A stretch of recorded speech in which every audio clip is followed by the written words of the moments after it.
Hey everyone, I'm Stephanie, and this is Headlines and Tidbits, the podcast that dusts off forgotten, bizarre, and downright unbelievable stories from old newspapers. Each episode has two parts. First, I share a headline that caught my eye, something strange, unsettling, or just too odd to ignore, and uncover the story behind it, who it involved, what happened, and why it still matters. Then comes the tidbits, those little gems that never made the history books, odd ads, curious announcements, and snippets that tell us about the world we came from. And we're starting today's story with the headline, The Enigma of the Lemp Family. Now, this may not be a shocking headline, but it kind of intrigued me, and when I started diving into the story of the Lemp family, I was hooked and a little shocked. So we'll start with the family history. The Lemp family was a prominent beer brewing family based in St. Louis, Missouri during the late 19th and early 20th centuries. They established the Lemp Brewery, which became one of the largest and most successful breweries in the United States at that time. However, the family story is marked by tragedy and a haunting legacy, which still lingers today. So we'll start off talking about I guess you could say the patriarch of the family, Johann or John Adam Lemp, who immigrated to the United States from Germany in the early 1830s. So John, sometimes called Adam in some sources, was born in 1793 in Germany. There were rumors that John learned how to brew from his father, but considering his father died when he was just 13, who knows? But kids did work younger back then, But some speculate that John most likely learned how to brew beer from other brewers who lived in the same area as John. John moved a lot during his younger years in Germany. The French Revolution was a cause of this and had an impact on his childhood. In 1816, he married his first of three wives, Anna Claremont. They had one daughter together, Johannette Katharina Lemp, before Anna tragically passed away at the age of 32. 3 months after her death, John remarried. He married Justina Baum, and they had two children together. Their names were Wilhelm and Jacob. Unfortunately, Wilhelm died at the age of 4, and later on when Jacob was older, he actually took his brother's name, William, and Anglicized it when he came to America, and then he became known as William J. Lemp. But during John's marriage to Justina, he ran a brewery and a restaurant in Germany, and he ended up leaving Germany and his family for America. He was really escaping his financial debts and poor financial conditions like a lot of other Germans who fled Germany in the 1830s. Many of these Germans settled in the Midwest in what became known as the German Triangle, and this area consisted of St. Louis, Milwaukee, and Cincinnati. These early German immigrants started communities that future German immigrants would flock to as well. And while John was in America, Justina must have got tired of waiting for him to come back or to send for her, so she divorced him. But when John landed in St. Louis, he started his business as a grocer and a brewer. And in 1840, John decided that the grocery store business was not as productive as the brewing business, so he shut down his grocery store and became a full-time brewer. William J., his son from his second marriage, came over to America in 1848 and quickly joined his father in the brewing business. He also attended St. Louis University and enlisted in the U.S. Army, where he achieved the rank of orderly sergeant. But after starting the brewery full-time, John married his third wife, Louisa Bauer, in the 1840s, and his business was doing pretty good. He called his company the Western Brewery. The beer was sold in a pub that was attached to the brewery. And in 1845, John, it was said, was the first person to actually brew lager beer in St. Louis. And it is also said that if he was brewing lager in 1838, he might have actually been the first man to brew lager in America, so that's kind of cool. Regardless, he was at least one of the first men to brew German lager in America. And during this time, a lot of the German immigrants created beer gardens where they would hold family events and get-togethers. John's brewery was on the riverfront and was extremely successful. The position or location was perfectly situated to serve all of the Germans that immigrated to the German Triangle at that time, especially the Germans in St. Louis. A lot of these beer gardens that the Germans were opening up were actually underground in caves. In fact, John opened up his beer garden in a cave under Cherokee Street in St. Louis. And it's kind of weird because when I think of a garden, I think of being outside, sitting in the grass with the sunshine, the river's right there, maybe playing some games, but not really underground. I guess it probably was a good way to stay cool though during the summer months. But these underground beer gardens had lots of tables where families could join together and enjoy a nice meal and drink some beer. Apparently, St. Louis had natural caves underground, and this was extremely useful for the German brewers. They were able to store their kegs of beer underground and keep them cool. Even the name lager in German means to store, so these caves came in really handy for them. John was extremely successful in St. Louis. His brewing company really took off, and he actually ended up dying a millionaire in 1862. And he left his brewery to his son and grandson. So William J. Lemp was his son, and his grandson was Charles, and together they ran the brewery for a couple of years. But in 1864, William bought out the brewery and became the sole owner and ran the brewery on his own. William's stepmother, Louisa, who was John's final wife, and she was still alive when he died, she was given $80,000, which is about $1.5 million today. And then she was given an allowance of $1,500 a year, which is about $30,000 today. But when she died in 1893, it was actually revealed that she wasn't receiving all of her payments. So I don't know, there may have been some tension between William and his stepmother. To prove this point even further, William's son Billy, in 1909, he even cut off the funding to upkeep John and Louisa's graves. So I don't know, it's kind of interesting. It makes me wonder what happened there between John and Louisa and the younger generations. Because I would think that you would want to keep up the grave of your ancestors that came over to America and left you this $1 million fortune in this business. But I don't know if he was a bad dude. You never know. And I'm not saying that he was. I'm just saying something was obviously going on there. In 1864, William moved the brewery to Cherokee Street, which was one of his father's dreams. The brewery was now closer to the original beer garden caves. And William and his wife, Julia, they built a mansion close to the brewery where they lived with their many children.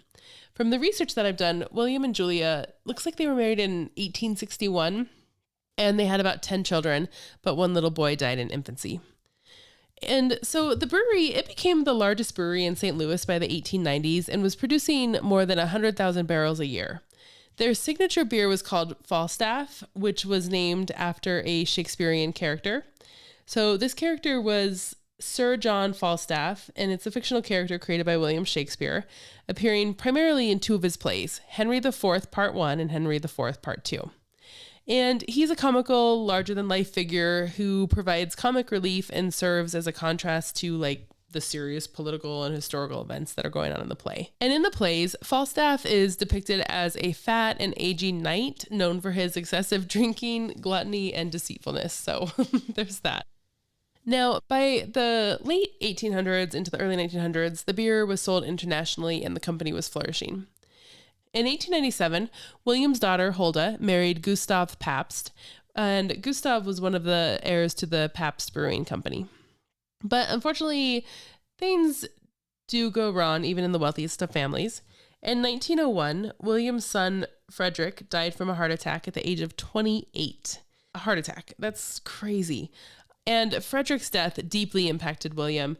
He never really recovered and was said to mourn Frederick the rest of his life. Frederick was kind of the son that William hoped would take over the family business. Apparently, after Frederick's death, William would walk to work by using the tunnels or underground caves. He didn't want to talk to anybody. He just felt like he wanted to be alone. Then in 1904, William's good friend and the father-in-law to his daughter, Captain Frederick Pabst, died. And this was just too much for William. And sadly, 1 month later, William was eating breakfast with his family and abruptly excused himself from the breakfast table. He went upstairs to his bedroom and shot himself in the temple. The servants heard the gunshot and they broke through the door to find him lying on the floor with a revolver in his hand. He lived for about an hour after this, but he was unconscious. And his wife and his two sons, they were able to be by his side before he passed. So when he passed, he was 68 years old and left an estate worth several millions of dollars. And he left the entire estate to his wife, Julia. In his will, which he wrote about a week prior to his death, it is specified that Julia would determine how to split up his money, property, and business amongst children and other family members. William's son, Billy, then took over the family business. Billy and his wife Lillian, known as the Lavender Lady because she had a lavender horse-drawn carriage and purple dresses, they ran the company together. They actually turned the abandoned caves into pools and a theater, but Billy, he kind of used these caves for personal use too. Apparently, he would throw really big, lavish parties in the caves, but Lillian, she didn't go to these parties. And shortly after this, Billy kind of grew tired of being married to Lillian, so much that he encouraged her to leave the house daily to go shopping. This is wild. He gave her $1,000 a day and told her she had to spend it, and if she didn't, she would get no more money. I have no words for this. In fact, Billy was so done being married to Lillian that he ended up having an affair and having a child with another woman who he apparently met at one of these parties. So I want to talk about this baby that Billy had with this woman. Apparently, the woman was a sex worker, and she and Billy hooked up and she got pregnant. There were rumors going around that the little boy named Zeke had Down syndrome, and the mother didn't want anything to do with the baby. And Billy apparently just wanted the boy to go away. But instead of, giving the baby up for adoption or doing something humane, Billy instead hid the boy away in the attic of his mansion. Now, of course, this is all rumors, but apparently this little boy spent his life in the attic at the home, and many people labeled or called this little boy, quote, the monkey face boy. And we will get into that whole situation a little bit more when we talk about some of the scary things that go on at this mansion. Joe Gibbons, he was a local historian, and he was interviewed, and he said that he was able to talk to a former nanny and chauffeur who did verify that the boy existed. There is even a rumor that he is buried at the Lemp cemetery plot. He has a simple grave marker that just says Lemp. So, I don't know. But of course, all of these shenanigans, it did lead to their divorce. And the divorce hearings were really nasty and were all over the newspapers. Both parties aired each other's dirty laundry, and they both fought for custody of their son. Lillian claimed Billy was a drunk and had multiple affairs. And Billy's complaints were that Lillian smoked and drank, but the worst part is that she did this in public, which was not an okay thing back then, apparently, for a socialite and a wife. Lillian even claimed that Billy exposed their young son to such awful things like watching birds being fed to monkeys. And I have so many questions about this. She said this would happen in the stables, and I don't know what happened at these stables. I don't know, I thought they just kept horses in stables, but I don't know. It's really weird. But one of Lillian's biggest claims for divorce was due to religious conflicts. She was Catholic, and Billy didn't believe in God. Apparently, Billy agreed that their children could be baptized and brought up Catholic, but when their son was born, Billy wouldn't allow him to be baptized. So Lillian secretly had their son baptized, and when Billy found out, he refused to speak to her. She also claimed that he physically beat her from time to time, and he would carry a revolver with him at all times that he used to intimidate his wife and the servants. Their laundry maid, Selena Corey, testified during the divorce hearings and claimed that Billy didn't want to sleep in the same bed as Lillian, so he would sleep in his closet on the floor. And I guess, this is a mansion. Isn't there another bedroom you could go sleep in? But maybe that was not an okay thing to do then. And I guess there were fleas on the carpet and they started attacking him. And because of this, he wanted Lillian to get rid of the dog because he swore that is where the fleas were coming from, but she refused and kept the dog. Selena also testified that Billy had a woman stay over whenever Lillian was out of town. And I guess this woman would stay in their bedroom, use Lillian's hairbrush and wash basin to wash her face. Oh, that's so crazy. She also said that there were times when there were 5 or 6 women at the house and they would drink and break glasses and throw chewing gum on the floor. What? Like, why? What? What is wrong with these people? But when Lillian herself was set to testify, the crowds at the courthouse went crazy. Police had to hold people back from rushing into the courtroom. One of the most controversial things that Lillian testified to was that she would hide facts about Billy's physical abuse because she was so ashamed. Lillian eventually got custody of their son, William, and their divorce was finalized in 1909. Lillian received $6,000 a year in alimony, which today is about $200,000. And it was said that the day the divorce was finalized, Lillian wore black, one of the only days in her life that she didn't wear lavender. So Billy, he actually built a country home and remarried in 1915 to Ellie Limburg. Okay, so I want to talk about another member of the Lemp family, and this is Billy's younger sister, Elsa. This just kind of adds to the craziness that this family goes through. So Elsa, she married Thomas Wright in 1910, but the couple divorced in 1919, but then remarried in 1920. So apparently Elsa and Thomas were known to fight a great deal, so much that the neighbors could actually hear their fighting and screaming. This all came to an end in 1920, though, when Elsa was found dead in her bed. Apparently, she shot herself, and she was only 37 years old. Of course, her husband, he also claimed that it was a suicide. But Elsa's friends, they said that she was not sad or depressed in any way. But when Billy heard that Elsa had died because of a gunshot wound, he also assumed that it was suicide and said, quote, "Well, that's the Lemp family for you." Because remember, Elsa and Billy's father shot himself.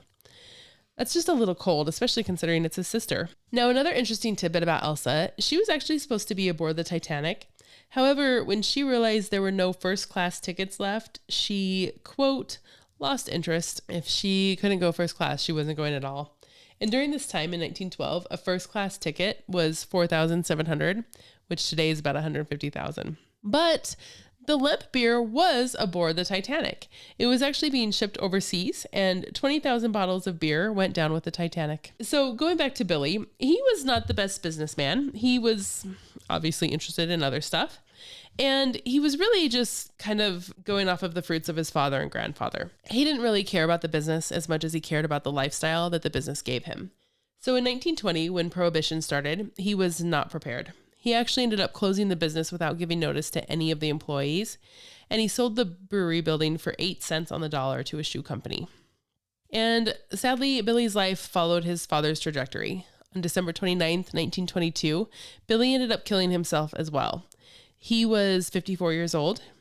Eerily, Billy was having breakfast with his family, excused himself from the breakfast table, walked to his office, and shot himself twice in the heart, which is so similar to how his father took his own life. His son, William Jr., came to his side and said he knew this was coming.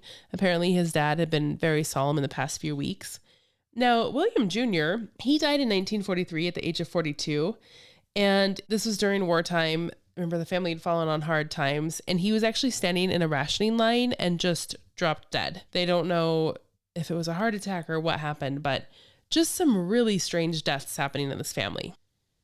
But after Billy's death, one of his siblings, Charles, moved into the mansion in 1929. Charles, he chose not to get involved in the brewery business, and instead he went into finances and politics. However, he ended up becoming a recluse and never really left the mansion. He also never married. In 1949, Charles killed himself as well. Apparently, Charles killed his dog first and then shot himself in the right temple. The day before he committed suicide, he told his cook, Lena Butler, quote, "I'm so nervous. I don't know what I'm doing or what I am about to do." Strangely, 8 years before his death, he mailed a letter to the St. Louis funeral home requesting that in the case of his death, he should be cremated immediately. He specified that his body not be cleaned, clothed, or changed. He also said that he wanted the ashes to be buried on a farm that he owned, and no funeral or death notice should be put in the papers.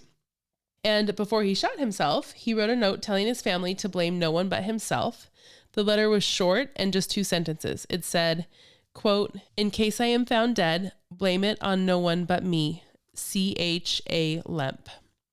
The Tulsa World newspaper described Charles's last day as, quote, "He lived alone, a bachelor, in a gloomy old 18-room mansion." So out of all the siblings, Edwin, who was the youngest, was the one to live the longest. But this also meant that Edwin had experienced a lot of tragic happenings in their family. He was with Billy when they found their father William dead. He also found Elsa dead. Then he had to deal with Billy's death and then with Charles's death. But Edwin, he spent his time raising dogs, running the St. Louis Zoo, collecting art, and entertaining friends. It was said that he was an introvert who oddly didn't like to be alone. His friends speculated that he was scared to be alone because of all the suicides in his family.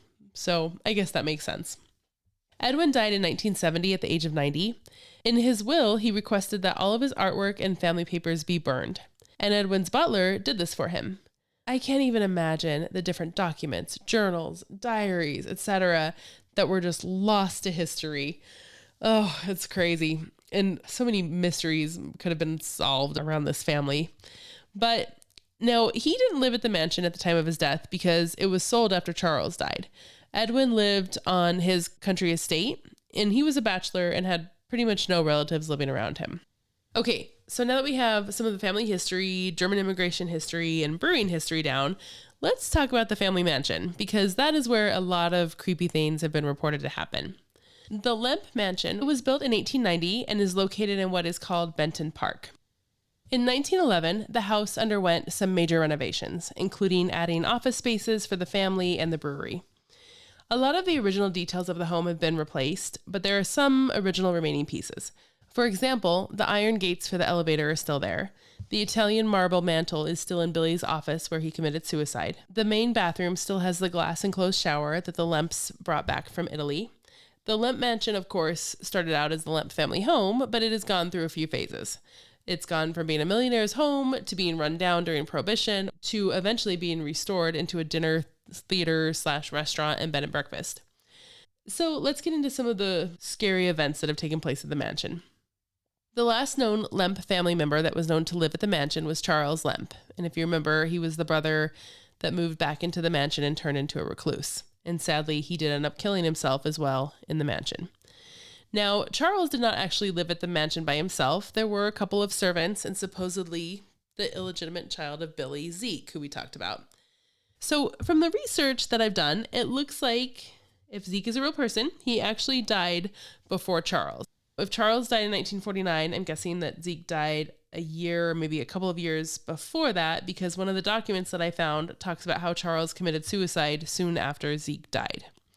So maybe because Zeke was reported to have Down syndrome, Charles felt like he needed to stick around and make sure that Zeke was okay. I really don't know whether this is true. This is just kind of speculation.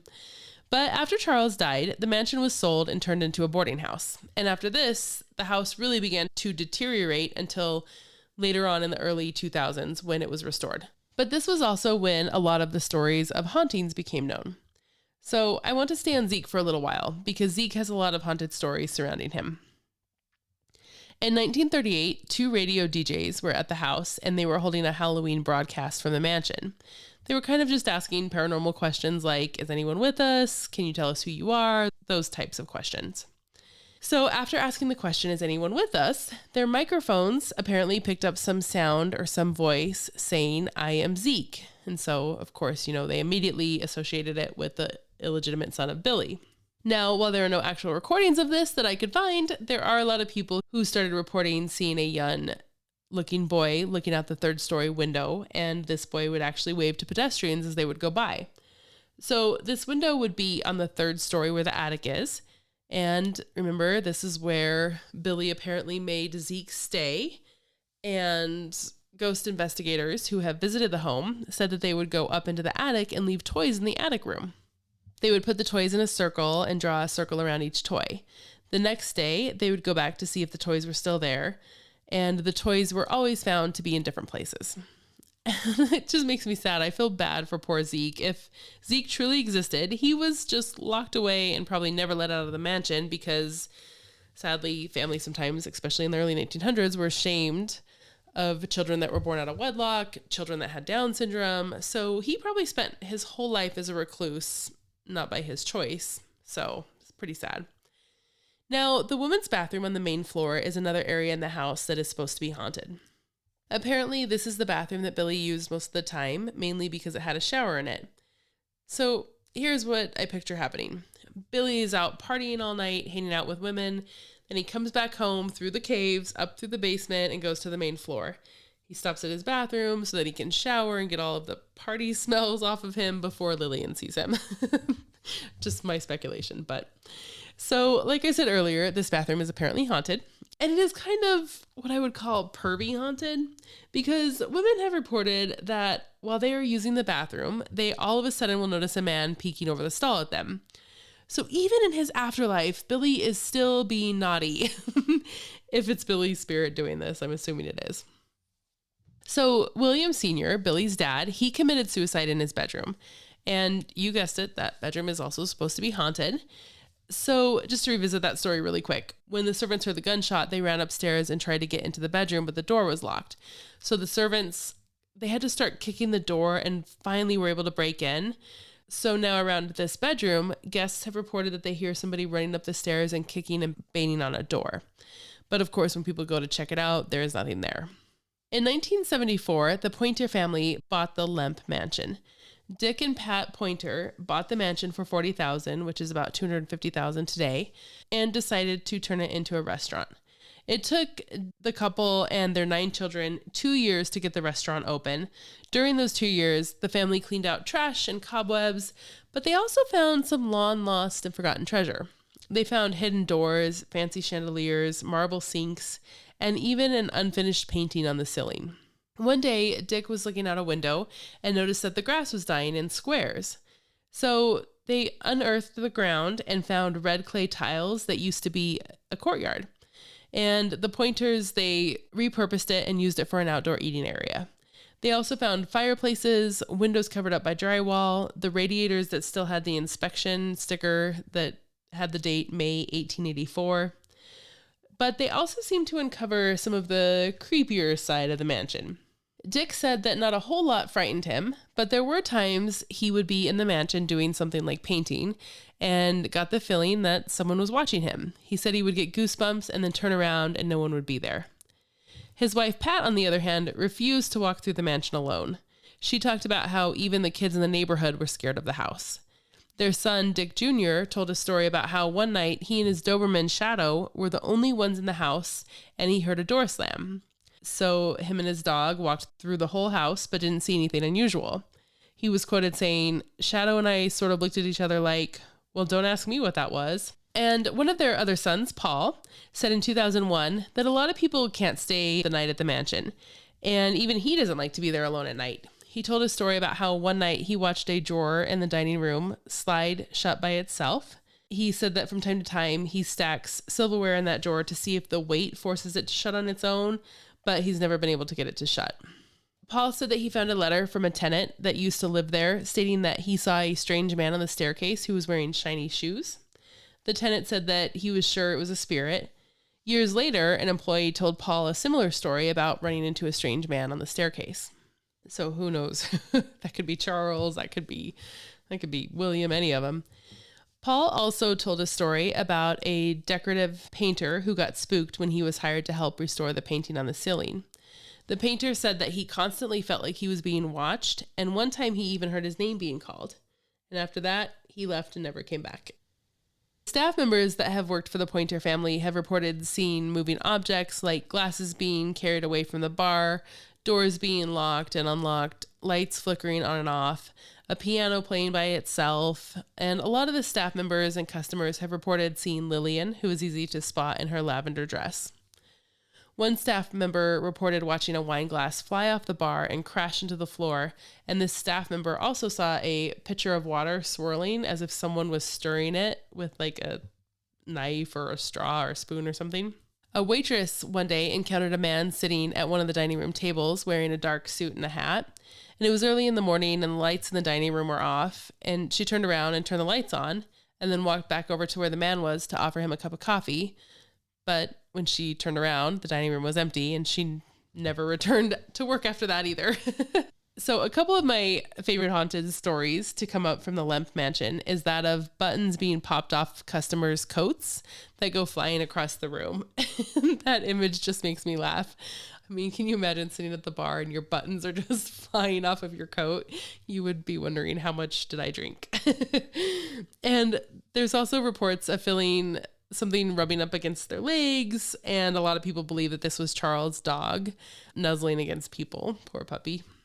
In 2003, the mansion was placed in the top 9 most haunted places in America. In an article from the commercial newspaper, they discussed how Charles Lemp's bedroom is the most haunted room in the mansion. Interestingly, Charles is said to be the spirit that greets patrons, which is strange because Charles was known to be a recluse while he was alive. However, stories did come out after his death from his friends who claimed that Charles in his younger years was a really happy and friendly guy. So I guess he's decided to be a jolly spirit in his afterlife. Now, the bedroom that Billy and Lillian shared has a lot of activity as well. In fact, people have reported smelling lavender coming from the room. Remember, Lillian was known as the Lavender Lady. Also, people have reported hearing the sounds of a small child crying coming from Billy and Lillian's room. And this is, of course, believed to be their son, William Jr. And people who have stayed in this room have reported people touching their feet in the middle of the night. Oh, I hate that so much. An article that came out in the St. Louis Post-Dispatch in 2014 reported that customers and employees told them about strange happenings like hair pulling, screaming, and a spirit of a dog that climbs into bed with people. And it kind of seems like the stories of the spirits get more violent as the years go by. Today, the mansion is still open as a hotel and restaurant. And if you go to the website lempmansion.com, you can see photos of the rooms like Lillian's and the bathroom.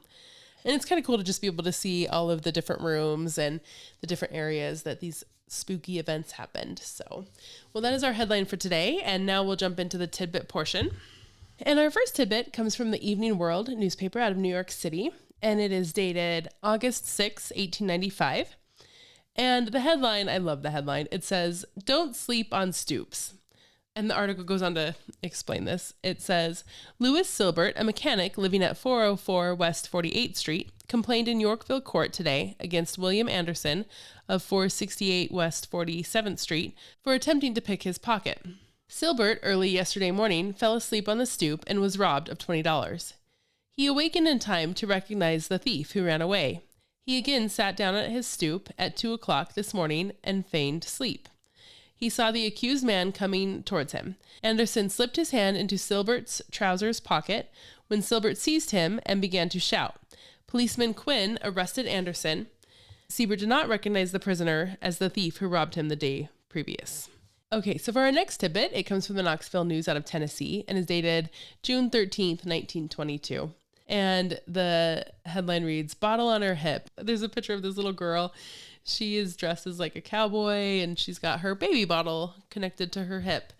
And the caption reads, "Here's Nancy Newberry, 14 months old, ready to climb the Rockies or any old mountains you wish. This costume won her a prize from the Colorado Mountain Club." It's pretty cute. Well, and that is our last tidbit for the day. And I hope you enjoyed exploring these headlines and tidbits with me. And I hope you come back next time to hear more stories from newspapers of the past. See you later.